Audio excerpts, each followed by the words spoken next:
एक war front बंद हुआ, दूसरा फुल एक्शन में है।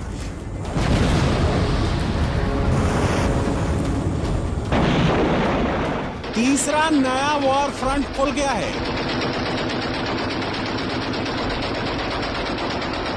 एक युद्ध खत्म नहीं हुआ कि दो युद्धों की आग और तेजी से धधक उठी है।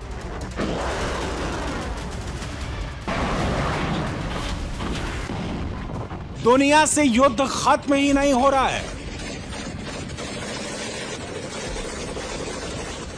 रूस यूक्रेन के वॉर फ्रंट पर तो पहले ही बम गोले बरस रहे थे, अब पाकिस्तान और अफगानिस्तान के बीच भी भीषण युद्ध शुरू हो गया है।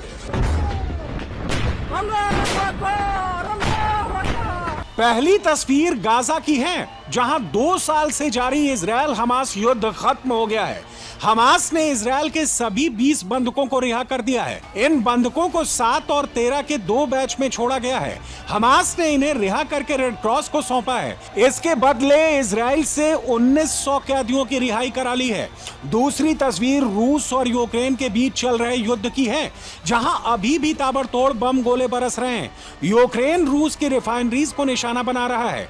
बदले में रूस यूक्रेन पर अटैक कर रहा है। लेकिन सबसे चिंता की बात यह है कि इस बीच एक नया वॉर फ्रंट भी खुल गया है।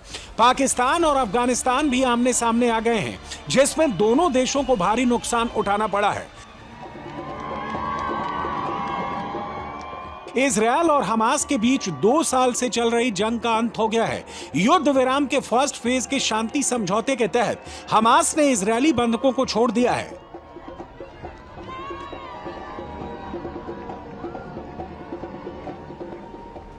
हमास की तरफ से बंधकों को रेड क्रॉस के हवाले किया गया। ये 20 बंधक 7 अक्टूबर 2023 से हमास की कैद में थे। गाजा से इजरायल के बंधकों की 738 दिन बाद रिहाई हुई है। ये बंधक 2 साल 8 दिन बाद रिहा हुए हैं। 105 हफ्ते बाद बंधक घर पहुंचे हैं। अगर घंटों की बात करें तो इस रिहाई में 17,712 घंटे लग गए। बंधकों के पहले बैच को छोड़ने की खबर जैसे इजरायल पहुंची, लोगों की खुशी का ठिकाना नहीं रहा। जैसे ही यह घोषणा की गई कि हमास ने बंधकों को रेड क्रॉस के हवाले कर दिया है, तो भीड़ खुशी से झूम उठी। पीस डील के तहत बंधकों की रिहाई का लोगों ने स्वागत किया। लोगों ने तालियां बजाकर अपनी खुशी का इजहार किया।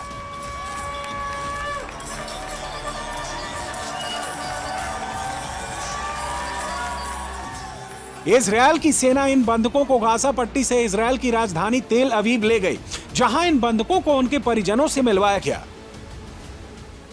Very, very happy. I think you can see it around the whole square. Like the Israeli people are relieved and happy. I know. So it's a very unique morning, and maybe a morning that will change much of how we got used to live here in this country. We will get our sanity back. बंधकों की रिहाई पर तेल अवीव में जहां जश्न मनाया जा रहा है, वहीं यहां कई ऐसे लोग भी हैं जिन्हें हमास पर अब भी भरोसा नहीं रहा, और इनमें भी ज्यादातर लोग वो हैं जिनके परिजनों की हमास ने कैद में हत्या कर दी है। I can't really trust Hamas that they'll give them back all healthy, all in good shape, all alive. It's very hard to trust them. And I'm worried that bad things are going to happen on the way. I'm worried about the bodies of the hostages that we need to get back as well. And, you know, we've been through so many bad things. Carmel, my cousin, was murdered in captivity. She was actually hours away from getting released. The ceasefire collapsed on the very morning of the day in which she was supposed to come back. She was hours away. And they're hours away. So until they're back, I can't really be 100% happy. And it ain't over till it's over.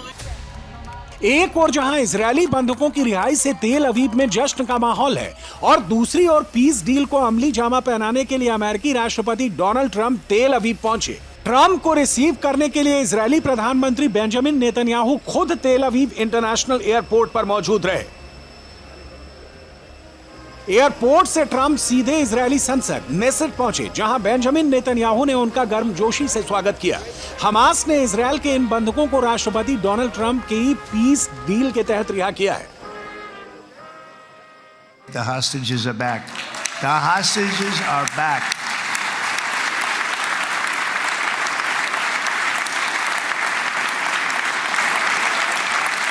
It is a good feeling. Isn't that nice to say? You know, I just said the hostage. First time I said the hostages are back. It feels so good to say it. Has ever won a war before? We will not be politically correct, but we're not going to be there. And I think, you know, as you mentioned, Bibi, before, peace through strength, and that's what it's all about. Israel और Hamas के बीच युद्ध की भारी कीमत चुकानी पड़ी है। Israel 737 दिनों तक गाजा पर अटैक करता रहा। इजरायल ने गाजा पर 1 लाख टन से ज्यादा एक्सप्लोसिव गिराए।